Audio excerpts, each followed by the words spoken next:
Katanya, ini saya mau diwawancara sama kliennya, terus dari wawancara itu saya akan dibayar $500 per jam.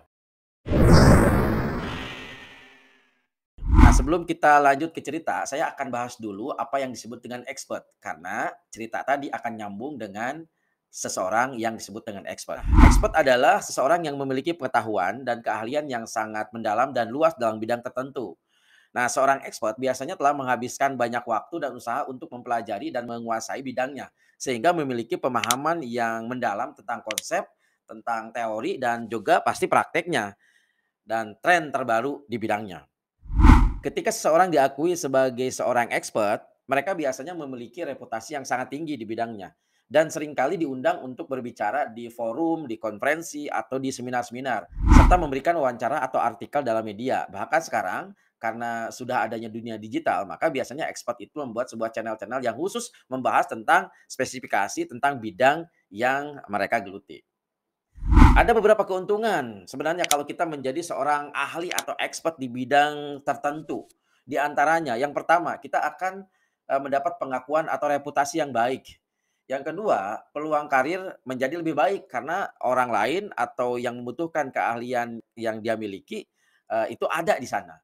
Yang ketiga, tingkat kepercayaan diri yang lebih tinggi karena mungkin dia menjadi expert itu sudah menjalani selama bertahun-tahun, sudah riset, sudah melakukan hal yang memang dia tekuni, ya, kemampuan untuk membantu orang lain. Nah, karena dia spesifik mempunyai keahlian tertentu, maka dia lebih mampu untuk menyelesaikan problem orang lain. Dan yang terakhir, potensi untuk mendapatkan pendapatan alias cuan, ya. Jadi seorang expert itu mendapatkan uang dari keahlian yang dia miliki. Yuk, kita akan lanjutkan dengan kisah saya yang tadi terputus. Suatu hari, saya ditelepon oleh seseorang perempuan dari India. Nah, sekali lagi ini bukan Kajol ya, atau bukan Anjali juga bukan. Jadi ketahuan deh ya, tahun berapa nih lahirnya. Dia menyampaikan bahwa kliennya sedang mencari seseorang yang expert dalam bidang forklift di Indonesia. Dan mereka menemukan saya di internet, katanya ya. Kemudian dia menyampaikan lagi, jika saya nanti berkenan untuk dipertemukan dengan kliennya, dia akan datang ke Indonesia untuk melakukan interview. 1 jam saja katanya, membicarakan tentang forklift di Indonesia. Dan 1 jam itu awalnya akan dibayar $250. Nah, bagaimana ceritanya bisa sampai $500? Yuk kita lanjutkan. Saya tidak percaya begitu aja karena takutnya ini adalah penipuan atau sindikat jaringan internasional dan lain-lain gitu ya. Banyaklah dalam kepala saya karena ini orang asing yang telepon saya. Nah, karena kenapa? Karena di hari yang bersamaan saya juga dihubungi oleh seseorang, kalau ini dari Singapura. Nah, maksudnya dia akan melakukan wawancara dengan tema yang sama tentang forklift di Indonesia. Jadi saya tambah curiga, jangan-jangan nih mereka sindikat internasional gitu ya, mau berbuat kejahatan. Seperti itu dalam pikiran saya waktu itu. Tapi di hari berikutnya, perempuan konsultan yang dari India itu telepon saya lagi bahwa dia serius dalam waktu dekat kliennya akan datang ke Indonesia, kemudian menemui saya untuk interview tentang forklift katanya. Dan saya akan dibayar $500. Jadi sebelumnya 250 dia naikin tuh karena saya mungkin agak-agak seperti ogah-ogahan gitu ya, seperti nggak mau, akhirnya dia naikin, "Ya udah, Mister Rusman nanti saya bayar $500 per jam." $500 lumayan lah, 500 kali 15.000 ya 7,5 juta per jam lumayan lah ya, cincai lah ya, gitu. Untuk wawancara tersebut. Pendek cerita, akhirnya klien perusahaan konsultan dari India itu beneran datang ke Indonesia dan bertemu dengan saya. Di sebuah tempat kemudian, saya diajak ngobrol interview tentang perkembangan forklift di Indonesia. Dan kurang lebih waktu itu menghasilkan 1,5 jam hingga selesai interview. Sebagai bukti saya memberikan foto-foto ke si perempuan yang dari India tadi. 1 bulan kemudian saya cek nomor rekening saya ternyata ada tambahan uang masuk 11 juta dari salah satu bank dari India.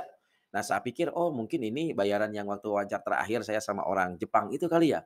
Kemudian saya cek klarifikasi ke si perempuan yang di India tadi dan mereka benar, itu adalah uang kompensasi saya, bayaran atas interview saya dengan kliennya. Alhamdulillah ya, rezeki anak soleh. Nah, itulah sepenggal kisah tentang mungkin walaupun dalam tanda kutip saya baru seumur jagung kira-kira 10 tahun di dunia forklift, tapi karena saya banyak update tentang forklift, tentang kegiatan forklift, jualan forklift, menulis tentang forklift, sehingga mereka anggapnya saya seorang expert. Kalau begitu kira-kira Anda tertarik nggak menjadi seorang expert? Kalau Anda tertarik menjadi seorang expert, berikut beberapa langkah yang membantu Anda untuk menjadi seorang expert. Yang pertama, tentukan bidang yang ingin Anda pelajari. Pertama-tama, pilihlah bidang yang ingin Anda pelajari dan kuasai. Pilih bidang yang menarik bagi Anda, sesuai dengan passion Anda, sesuai dengan potensi Anda untuk memberikan manfaat yang besar bagi kehidupan Anda. Itu nomor satu. Nomor 2, pelajari secara intensif. Pelajari materi-materi intensif dengan membaca buku, dengan artikel, mengikuti kursus, training, seminar, konferensi yang berkaitan dengan bidang yang Anda pilih. Dan jangan lupa pelajari dari sumber-sumber yang kredibel atau dapat dipercaya. Jangan asal comot aja informasi itu. Itu yang kedua. Yang ketiga, praktekkan dalam kehidupan sehari-hari. Terapkan pengetahuan yang sudah Anda miliki, yang sudah Anda pelajari dalam kehidupan sehari-hari. Cobalah praktekkan konsep-konsep atau teknik yang telah Anda pelajari. Sehingga itu akan memperkuat pemahaman dan keahlian Anda. Jadi kalau nanti Anda berbicara sebuah bidang atau tema tertentu karena Anda sudah melakukan, nah artinya Anda akan pede dengan apa yang Anda sampaikan. Ya, karena kenapa? Karena Anda sudah mempraktekkan. Yang keempat, jangan berhenti belajar. Kadang-kadang ya ada orang, males belajar. Nah, kalau Anda ingin menjadi expert, selalu tingkatkan pengetahuan dan keterampilan Anda. Pelajari terus tentang perkembangan terbaru dalam bidang Anda. Membaca literatur terbaru dan bergabung dalam komunitas yang terkait dengan bidang-bidang Anda.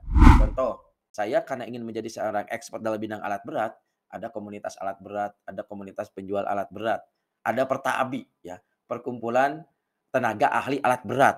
Pokoknya yang hal-hal alat berat, saya mempelajari forklift dan lain-lain. Saya pelajari itu, gitu ya. Jangan berhenti untuk belajar. Dari siapapun, apakah usianya yang lebih tua dari kita atau yang lebih muda dari kita, gitu. Karena ilmu itu tidak memandang tua atau muda. Itu yang keempat. Yang kelima, bergabung dalam komunitas. Dengan bergabung dengan komunitas yang terkait dengan bidang yang Anda pilih, ini dapat membantu Anda untuk memperluas jaringan dan memperoleh informasi yang terbaru tentang perkembangan dalam bidang tertentu. Contoh, karena saya tahun 2019 memutuskan untuk menjadi seorang trainer expert di bidang alat berat, maka selain tadi komunitas alat berat yang saya juga ikutin beberapa komunitas-komunitas para trainer. Kenapa? Untuk mengupdate, untuk mengupgrade skill saya di bidang ini. Itu yang kelima. Yang keenam, cari mentor. Cari mentor yang ahli dalam bidang Anda. Mentor yang dapat membantu Anda dalam bidang tersebut, memberikan nasihat, bisa memberikan arahan, bisa membimbing pada jalur yang benar. Ketika tahun 2015 saya ingin menjadi seorang trainer, maka saya belajar ke para trainer-trainer di Indonesia.